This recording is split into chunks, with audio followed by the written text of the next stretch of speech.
I'm making a behavior called no special characters, meaning I'm going to give you a text box where you can type words, numbers, letters, but the minute you try to type any kind of, shift something, $sign, %sign, sharp sign, whatever, it's not going to allow it in that text box.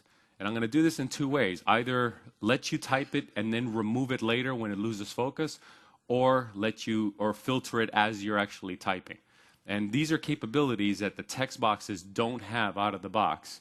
But I'm going to add this, and I'm going to do it in a behavior so that I can simply attach it to my text boxes at any point in time with no additional code. Once again, all done in the XAML, no code behind it all.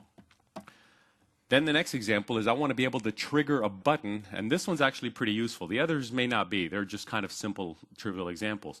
But I want to be able to trigger a button when you hit enter on a text box.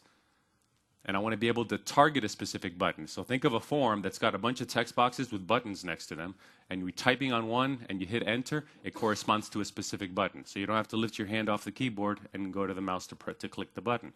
So I'm going to do that using a behavior. And once again, once I do this, we're going to be able to attach this in any XAML application that we want. And the last example is going to be the example of a markup extension. And this is actually a real-world example that I did for a customer that I'm currently doing work in Connecticut. And that is provide a localization mechanism. Who's done localized applications before? Aren't they a pain in the ass or what? The minute you got to do something other than your own language, it's a pain in the butt.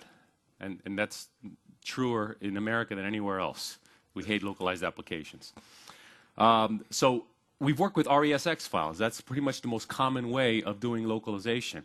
The problem is that in the client that I have, they don't want to use RESX files to store their multiple languages.